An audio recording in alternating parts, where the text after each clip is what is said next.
Are you writing your memoir based on what you think other people want or thinking about the reactions of others? If so, then you're never going to have a story that really resonates with your audience. And I'm going to tell you why. Hey, everybody, I'm Rikki Heller from rikkiheller.com. I help you finally write your book in a way that sounds like you so that you can get it done and get your message out and share it with the world. Okay, so let's say you're writing a memoir. What do you include in a memoir? Well, as you know, a memoir deals with a specific time period or specific thematic part of your life, like maybe the period when you were working for a particular company. But what often happens with clients that I speak to is they're very fearful of including all the details because of what other people are going to think. I remember working with a client once who was telling her own personal story, her experiences around a certain period of her life. And there was one part of the story that I was helping her to edit, and she behaved in a certain way that just seemed unusual to me. It wasn't like the so-called character that I knew in the story, the persona that she was presenting.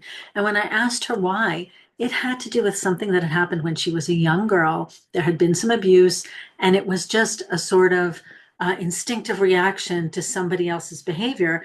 That's why she acted the way she did. And it seemed so out of place if you didn't know about that historical fact in her past. But when I asked her why she didn't include that, it wasn't even because she was trying to save the abuser's feelings or that she thought people would then know this person was an abuser. That person was dead. It was because she was worried about how one of her siblings would respond to this news because they didn't know about that had happened in her past. And so we talked about it, and ultimately she did decide to include that detail. Now, there are different ways that you can address those kinds of details, but ultimately what you want to include is what's true, right? And what's true is different for different people in the situation. I remember reading a study once of a couple who had stopped at a red light. They were driving through a big city. They stopped at a red light and they saw a guy on the sidewalk being mugged. And some guy on a bicycle stopped, mugged a pedestrian, drove off. And they immediately called 911. As soon as the light turned green, they pulled over, they called 911. And as the wife was telling the 911 operator what had happened, she said he was on a bike, he was wearing a blue t-shirt, and her husband stopped her and said, no, he was wearing a red t-shirt. And it wasn't this kind of bike, it was that kind of bike. And the guy didn't have an umbrella, he had a briefcase. And this was like 30 seconds after the incident had occurred. And even still, they both had completely different memories of it. I joke when I write my Substack columns because so many of my Substack columns are based on my own personal stories, things that happened to me when I was a kid, things that happened to me when I was growing up. And every time I tell a story of something that occurred in my childhood, I get an email from my older sister, and she writes me and she says, oh, love the column, great to read it, but that's not what happened. And then she'll go on to tell me her version of the story. And so, what we need to take away from this is that everyone, even people who were there with you, are going to have a different version of the same events. They're going to have a different memory of the same events, even if they were right there with you. And so, all you can be sure that you can do is tell your truth. What is true for you? And if you do that, that's what memoir is all about. It's how I remember these events. It's how they affected me. It's my emotional truth of what happened. So when you're worried about how someone may or may not react, just remember that this is your truth. Now, I am not giving you any kind of writing advice. Remember, legally, you have to always be sure that you're not in a vulnerable place legally. So that's not the same as saying I'm writing my truth. And let me give you an example. When I was writing my book, Living Candida Free, I had an incident with a particular medical practitioner because I had a rash that went from here down to my belly button, and it was horrible, and I couldn't stop itching, and I was in pain, and it was like this thing was growing like out of a science fiction movie, some kind of monster. And I finally went to a doctor, and I was given a cream, and I was given some antifungals, and I was given 2 weeks worth of pills. And it took about a week, but finally the itching stopped for the first time in like a year. And I went back to the doctor when the prescription was up and I said, can I please have a renewal? Can you give it to me for a bit longer? It's just starting to help now. And the doctor said no. They said, it's too dangerous, it could hurt your liver, et cetera, et cetera. Well, I put that anecdote in my book, and my publishers would not allow me to include that story in the book, even though it was true, even though I did not name any location, I did not name what kind of doctor, I did not name whether the doctor was male or female, how big the practice, was it in a hospital practice, was it a private practice, nothing. There were no identifying details around who this person was.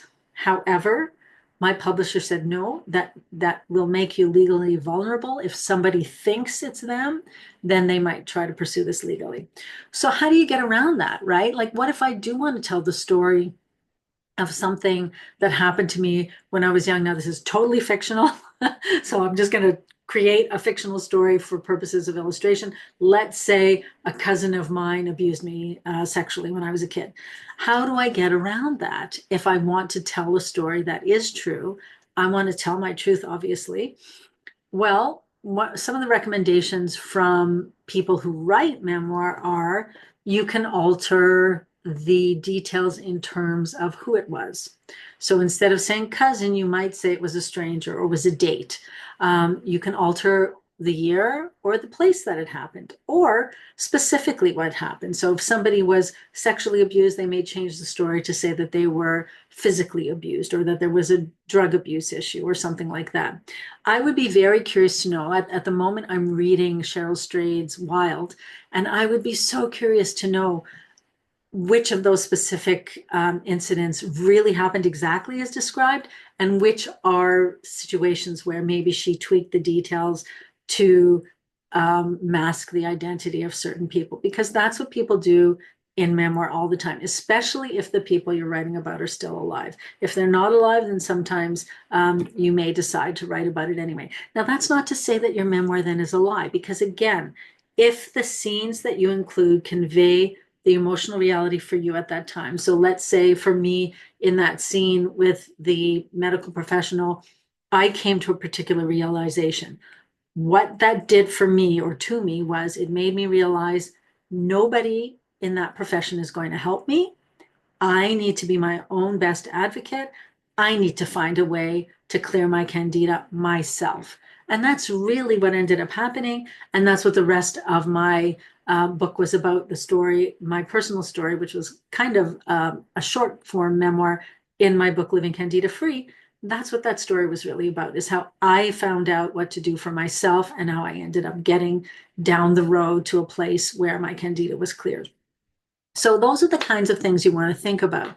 But if you are including actual details and actual facts, like when I write about stories of my childhood on Substack, I don't worry about what my sister's going to think, because she has her own story of what happened. When I was 6 years old and I let a cat into the house and my dad spanked me for the only time in my life, maybe she remembers that incident differently. Maybe she thinks I was a bigger brat than I think I was and that I deserved to be spanked or whatever it was. But it's the emotional impact that that incident had on me. That's what I'm writing about.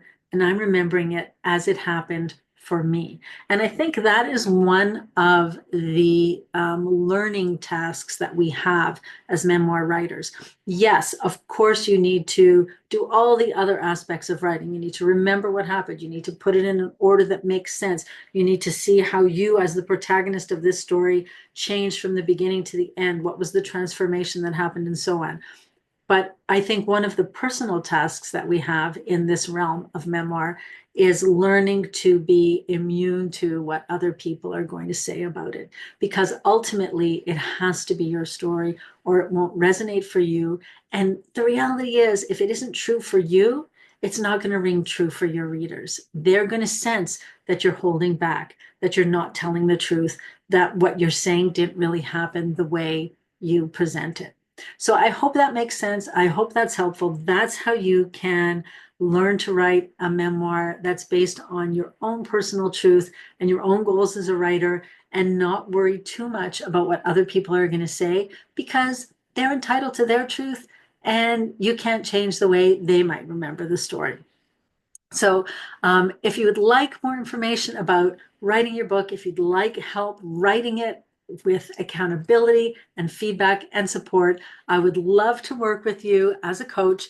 I have some coaching spots available every quarter. I open up new coaching spots. So if you just click the link in the show notes, I'd love to set up an appointment and chat and learn more about your book and learn more about how I can help you.